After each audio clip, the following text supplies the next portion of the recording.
So next we have Sarah Chen from the University of Manchester, and Sarah will be presenting on cognitive enhancement, creative beneficence, and the cross-species problem. Okay, so this is a puzzle that I've been thinking about for a little while. When we talk about enhancement, one moment, sorry, cancel. Yeah, this one. Yeah. Okay. Yeah, so one of the questions that we always come up against when we start talking about enhancement is this question about what sorts of lives there should be in the future and what those lives should be like. And what I hope I'm going to show today is that some of the usual pro-enhancement arguments about human enhancement and creating lives lead to some kind of curious conclusions when we start considering the creation of non-human lives. And that maybe that means we need to revisit and rethink those arguments and look at them a bit more closely. I'm going to try and get to the curious conclusion quite quickly, as I think it's in unpacking and examining the possible objections that the most interesting insights about the premises lie. Okay, so some starting points. This should be familiar territory, I'm sure, to many of you. So enhancement is generally assumed to be a benefit to the individual. So John Harris says if it wasn't good for you, it wouldn't be enhancement. And this question of better for whom is one that comes up in a number of guises throughout. So this is mark one. It's better for the individual. It's not necessarily good for others. So Julian and Ingmar's evil genius scenario, it's not better for the rest of the world, for that individual to be smarter.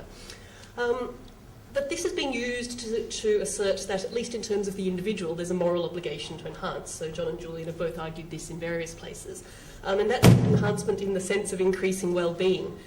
So John has this phrase which I rather like: to fail to enhance is to disable. All right, so we have an obligation to enhance because it's good for you. Right, what about choosing and creating lives?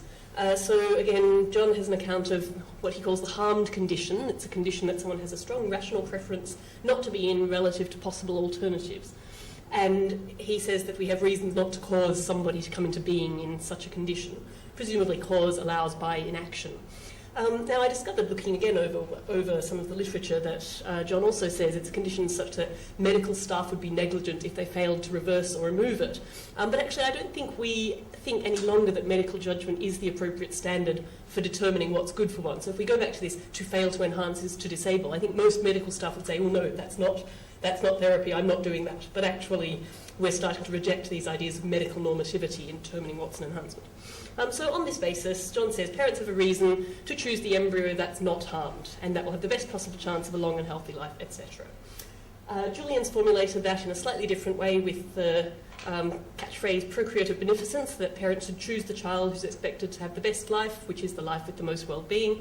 And these arguments about choosing the best children have been used to oppose the selection of children with what we might think of as disabilities, such as perhaps deafness, and also to support the selection of better or enhanced children. Okay, a few couple of further points about procreative beneficence. Obviously it applies to the capacity for well-being as well as actual well-being. So think about a scenario where you have two children and one is for some reason unable to be enhanced and the other is able to be enhanced. In the non-enhanced state, they both have the same amount of well-being, but you can enhance one so that that child's life would be better. Clearly, the principle says pick the one who can be enhanced and then enhance it to make it better. The other point is that I don't think the principle of procreative beneficence necessarily applies only to one's own projects of procreation. And you can see this fairly simply. If it was the doctor who had to make the choice rather than the parents, we'd still say, no, you should choose the child with the better life. Or if some random stranger had the option, we'd still say, well, no, there's an obligation there. So even if parents have special responsibilities to the beings they create, the basis of this obligation of procreative beneficence is general moral reasons that also apply to others. Okay. Further than this, many people have argued, including me, that the obligations to enhance extend even to enhancement that would turn humans into post-humans. And this goes against what Nick Agar has argued in his book, that we have value-based reasons to remain human. I submit that we have a difference of values, and what you value might be remaining human, what I value might be becoming post-human. But the obligation to enhance then also extends to an obligation to create post-humans if such beings would have better lives.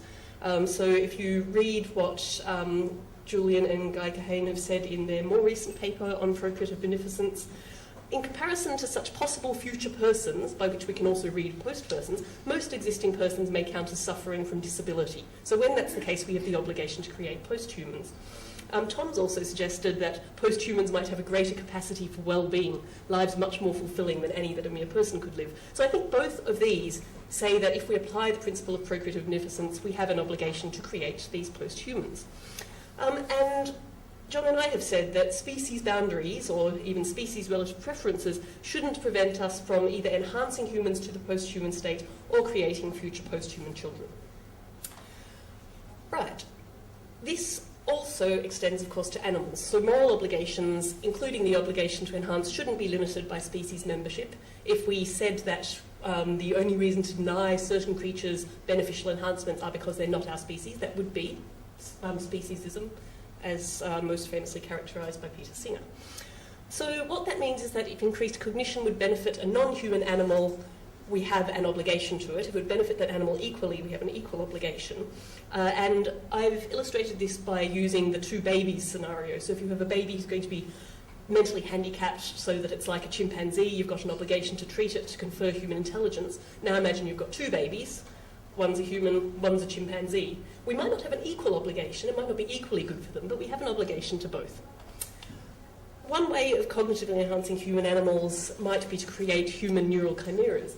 And at the time that people started writing about this, there was a lot of talk about things like the human neuron mouse and so forth, but there hadn't really been very much evidence that creating neural chimeras would actually be a cognitive enhancement for animals. But earlier this year, a group found that implanting human neural cells into a mouse brain actually did make them smarter. So anyway, this is now a question of that's getting much, much closer to being real. It does raise issues of moral status enhancement as well as cognitive enhancement, but I'm not going to go into those. They've been well considered elsewhere. What I do want to point out is that we don't need to resolve questions about moral status enhancement and the creation of human-animal persons to accept that non-human animals and human-animal chimeras, whether persons or not persons, can still have worthwhile lives. Okay, a few further implications of the idea of animal enhancement and human-animal chimera enhancement. So this is a better for whom problem again. If the enhancement is such that it would alter identity or create a new identity, you can't say it's better for the pre-enhanced being. So if you could enhance a side table suddenly to personhood, you haven't enhanced that table, you've created a new table person. So this obligation to enhance applies only to certain sorts of beings, which I call proto-persons. So they're the kind of beings that are capable of benefiting in and of themselves because of the kinds of beings they are from getting smarter. And I'm going to suggest that we should widen this idea of procreative beneficence to a more generalised idea of creative beneficence in relation to choosing lives and enhancing those lives, so choosing to create lives. And this takes sort of two parts. The first is that it's morally preferable in choosing which lives to create, to pick the ones that are better, and we know that that's a kind of impersonal benefit because it can't be better for you to exist than to not if you don't exist. And then the second part is that if you're going to create a being that is of some moral significance, so can be said to have a life that has some sort of meaning, then one has an obligation to make the life of that particular being as good as possible. So that's a sort of, if not personal in relation to a person, morally subjective in relation to a moral subject. That's a kind of benefit that attaches to an individual. Okay, now we come to the problem. What happens when we have to choose between creating lives of different species? So who would have the best life?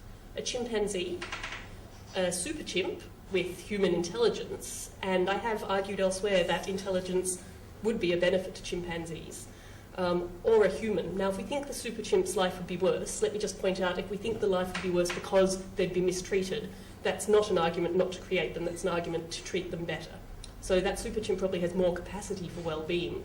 Once it exists, we need to make sure that that capacity is fulfilled. Okay, so you can see where I'm going here. If a super chimp's life is better than a chimp's life, we should create super chimps rather than chimps. But if a human's life is better than a super chimp's life, then we should only create humans? If human lives are the best, how can we justify creating any lives that are not human lives? And here I'm talking only about persons and proto-persons. So we still share the world with fruit flies, earthworms and tables, but there'd be no more dolphins, no more elephants, no more great apes and so forth. And I think we feel that would be a kind of impoverished world to live in. Now, you could, of course, get around this by saying, well, human lives aren't necessarily the best lives, so dogs have pretty good lives, they run around, smell things, get excited. But if we think that there are other sorts of creatures who have better lives than humans, how do we justify creating humans rather than, say, happy dogs? So, do we want a world with only humans? Well, the problem, of course, is worse than this, because not only do we have to take into consideration chimps, super chimps and humans, but we have to take into consideration potentially super intelligent and maybe morally enhanced post-humans. So in fact, we don't have a world with only humans. What we wind up with is a world with no more humans, a world where there are only post-humans.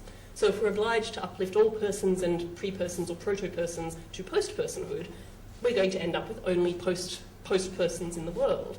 And if post-persons of a particular, let's say, quasi-human form would have the best lives, then human post-persons are the best life form for us to create whenever it's open to us to exercise any form of control over creation. Now, John's actually predicted this. In the future, there will be no more humans, but I'm not sure he predicted a future where there'd be only post-humans and nothing else. No other kinds of self-conscious, sentient types of beings. That's not the kind of world that I think we really want. Okay. I'm not suggesting that this is a sensible conclusion, but I think the fact that it's such a not sensible conclusion should force us to go back and look at some of the premises by which we arrived here. So what we've done is say, well, there's an obligation to enhance existing people, create enhanced people, and species boundaries aren't relevant in making these sorts of choices. And what we seem to be committed to, if we buy into those, is upholding the ideal of either the humans only world or in fact this post-person purgatory. If we're not committed to that, then why aren't we committed to that? And there are two types of objection by which we might say, well, no, it doesn't really follow. Some are extrinsic objections to the idea of the world, and some are objections against the premises. Let me just cover some of the extrinsic objections. So, of course, it would be completely impractical to say that every time a chimp baby will be born, we rush into the wild, inject the chimpanzees with contraceptives, and get somebody to have a human baby instead. That would be utterly impractical.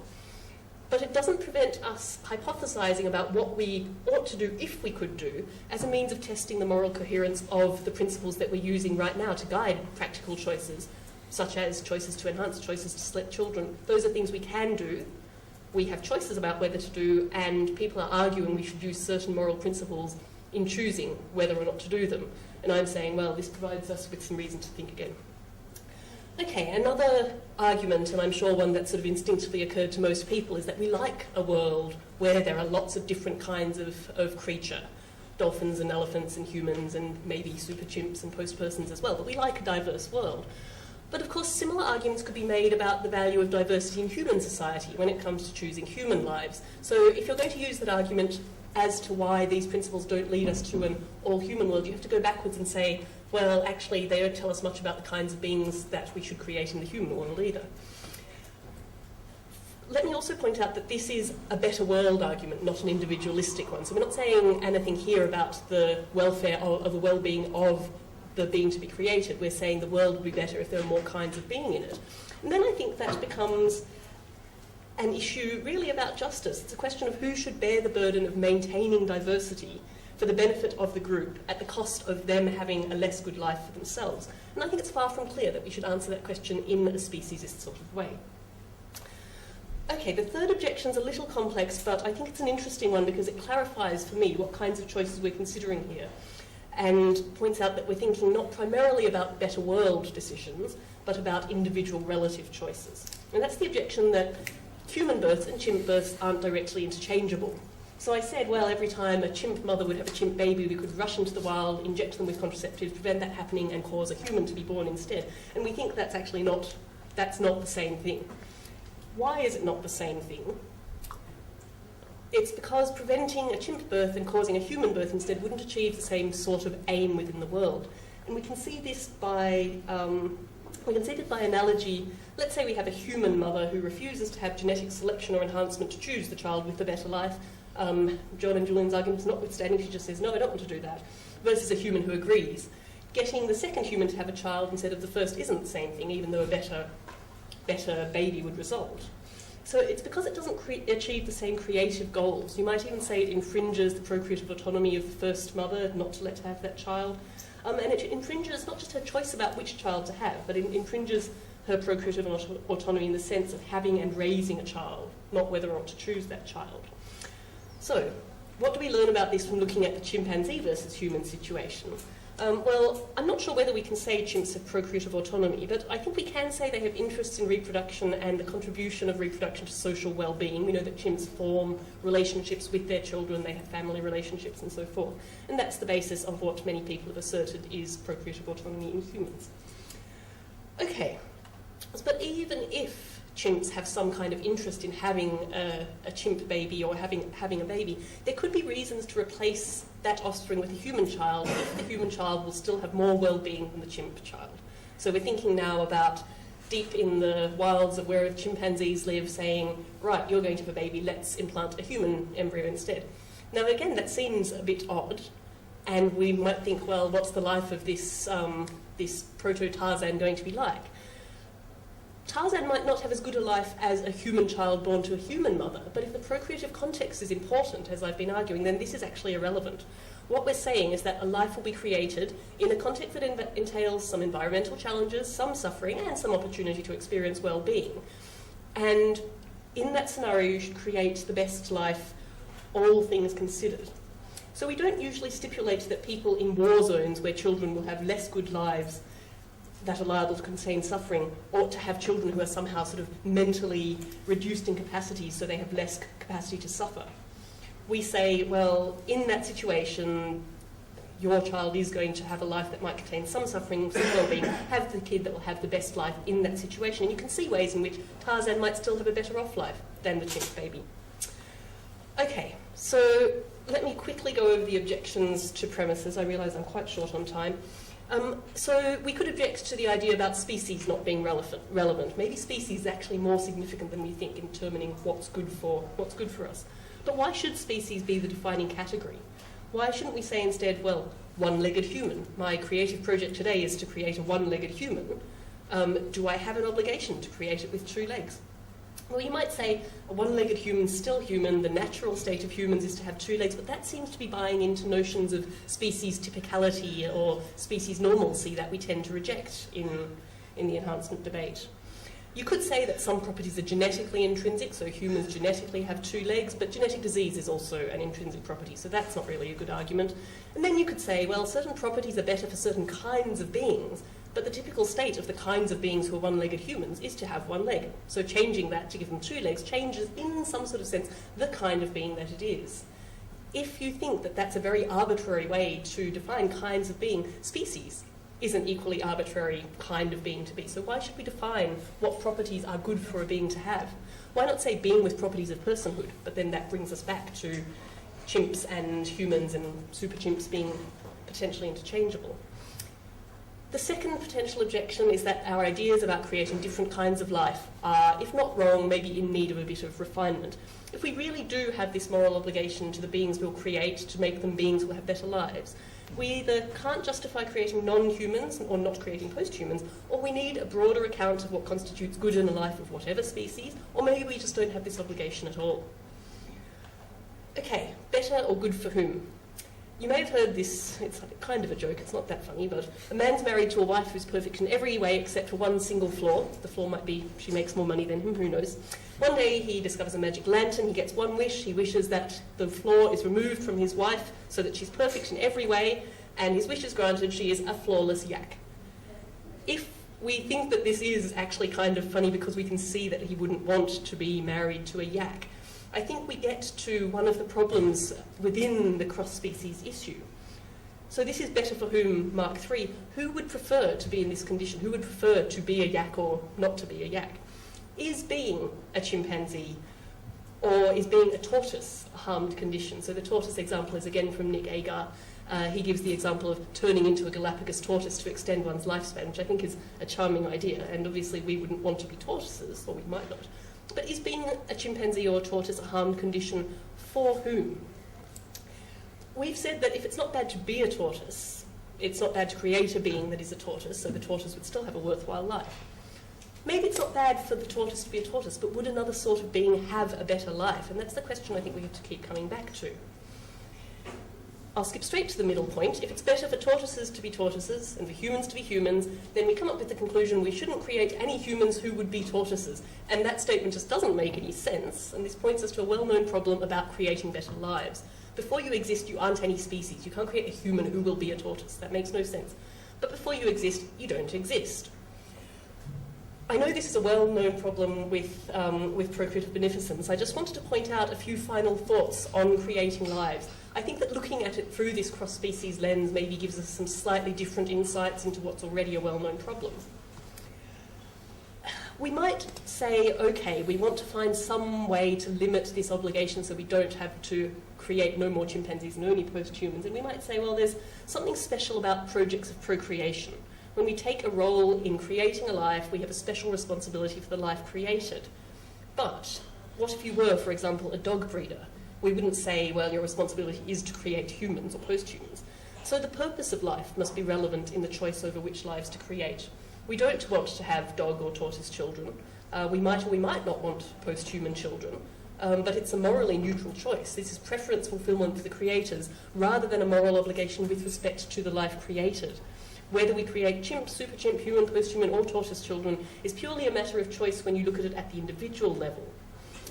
Now you might say, okay, procreative beneficence still exists, but it's always subject to procreative autonomy and the choice of which children to create.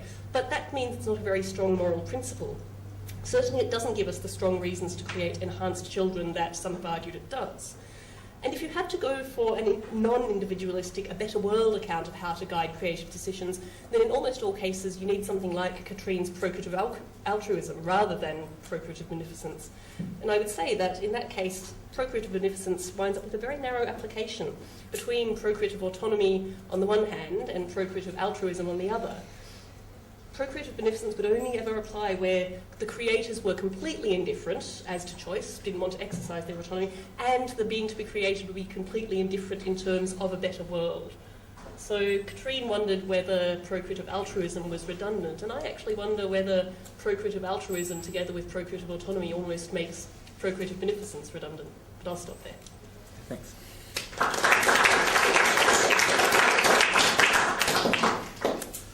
Okay, so we've got about 7 minutes. Okay, Nick, and I've got Stefan and James. Can anyone else? Yep, okay. Nick, do you want to go here? Okay, so first paper. I was very curious about what difference you saw, when you saw a difference between sort of the practical choices that we might have, decisions about what kinds of beings we can bring into existence, and I guess transformative choices. Because it seems to me that they're quite different. I guess in the book I was thinking of choices, of sort of transformative choices. But I guess there are certain types of transformation that seem to replace sort of a quite happy or well-off being with a being that's much better off. Yet it seems that basically there's an argument for resisting it, that it just really sort of appeals to our own specific sort of eclectic sort of preferences about the way our lives go. And I'm thinking of sort of scenarios like the ones in the Invasion of the Body Snatchers movie. It seems that there's sort of something you can sort of predict about most of the human beings in those movies is they don't want to be body snatched. They seem to have, I mean, there's no law of reason or rationality that sort of says it's mad to become an alien, a plot alien. But it seems that sort of most of them don't seem to want that life. And I sort of think that in that case, you're basically harming them by transforming them, even if what you're giving them is in some objective sense superior to what they had before, because they just simply, for whatever stupid reason, don't want it. Yeah, so I think that then becomes a matter of personal preference. So I suggested that perhaps we just value different things, the things that someone values that says I don't want to be body snatched. You can conceive of somebody not actually valuing those things that much and going, hey, come on, take me away. So that's a matter of individual choice, and I guess that question kind of gets right to the point of the problem that I'm trying to address here, which is that we can make choices for ourselves. How do we make choices for beings who don't exist yet? What is their rational preference? What is the state that they'd prefer to be in? So I might prefer to be post-human, you might prefer to stay human, but we're talking about a being here about who we've got no idea who doesn't exist, so how do we make that choice? Stefan. Yeah, enjoyed the paper, but I've got quite some serious worries that it's got potentially morally totalitarian implications. Okay, so let me just be clear. I'm not arguing that we should go to post-person-only world. No, but not on a political level. So sort of that it's not a coercive type of eugenics. But you were trying to apply the moral obligation not solely to the procreative space, but widening up to other fields of application. And I was thinking sort of just, for example, well, in the procreative case, it's sort of the question of choosing a fertilized egg after IVF and then BGD, and then you're making certain choice, and then according to the principle of procreative efficiency, you've got the obligation to make certain choices. Given that there's a structural analogy to choosing a partner for procreative purposes, and I think there's such a structural analogy, then by you widening sort of the moral obligations to these cases as well, then you would also have a certain moral obligation to choose the partner which is sort of genetically best compatible with you in order to bring about the genetically best children. Okay, and if so you're not going to do this, then you would get the moral blame from other. Why haven't you made the choice for that and that partner? And this is sort of for me, it's a moral infringement on my own freedom, which I regard as morally highly problematic. So I see what you're saying, but I'm going to say that that criticism could also apply to procreative beneficence in the first place, so go and talk to Julian about that one. And secondly, that in widening the obligation, my intention is not to actually say, yeah, we should start to apply creative beneficence everywhere. My intention is to say we get to a really odd place, so let's look back at the theory and see if that makes sense. So, I'm not sure I agree that that we get these consequences. But even if we did, so I see you're saying maybe what about when the wishes of the parents come into conflict with the whole fertility team about which children they want to create? We can construct an account of weighting of other interests such as autonomy, choice and so forth, and say that parents not only have special responsibilities but special rights because of the closeness to the children. There are ways in which we can say the obligation exists but will tend to be overridden in these special cases. So it's not it must be one or the other. Does that? No. I'll talk about it later. We've got 3 more questions, which we're not going to get in anyway. So can we have quick questions from James and then Chris and then Rob all together, and hopefully Sarah will have time to respond to one of them at least.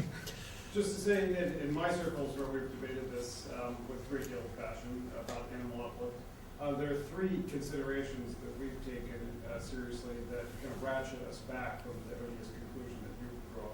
The first is that that there are reasons to want to have a society in which parents generally resemble their children, and because we value the capacities to have children, and we want our children not to look. Chimps don't want to have human children, and we want our children to look somewhat like us, but we can fulfill the obligation to have the best possible children even within that, so we would have the best possible chimp and not necessarily have to have a human.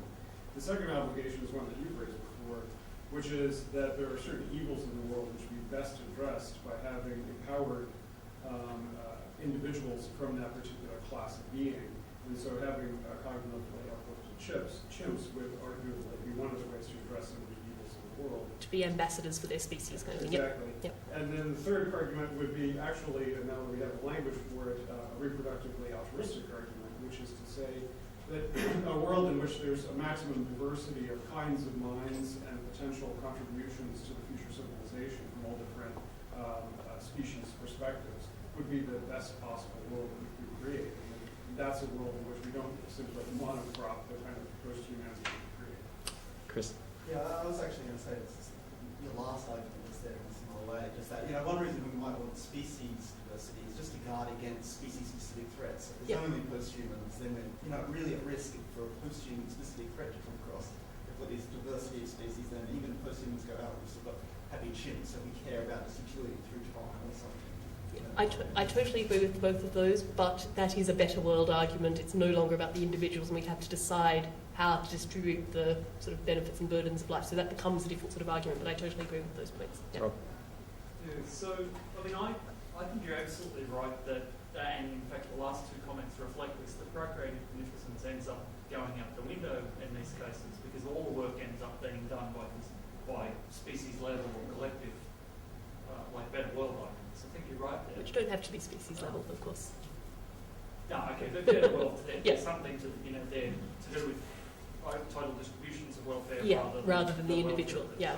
But I guess one of the things that's so slippery about the notion of procreative beneficence as it's been developed in the literature is that this idea that it's merely a pro tanto reason or a strong moral reason, which means it ends up, when you push people, it ends up being outweighed by anything at all. Because we wouldn't do any harm if, while it would be a good thing to turn the chimp into a super chimp, we wouldn't do any harm if we didn't, at least in selection decisions. And therefore, the mere preference for diversity is enough to do the work. And I think that reveals a problematic structure of the argument. Yeah. But surely that's from the advocates of procreative beneficence. The response is simply, look, there's all sorts of reasons why we don't want to go with what's best for our child, but because it's merely a pro tanto reason, we just do whatever we like. Yeah, I think the impersonal harm problem is a plague of procreative beneficence, and this is maybe just another way of getting to it in an unexpected way. But yeah. Okay, we better move on to the next talk. Thank you. Can I say two sentences? You can do that while we switch. I'm going to move. I'm an ecologist. All of you are philosophers, and you are so much philosophized, you miss the elementary truth. I had a dog, and my dog wanted to come into my house. So obviously that we are living better than dogs, from my point of view. Because that was one, you talked about premises. I know we can philosophize about it, but let's... Okay, we can think about that as we move on to the next... My dog was envy.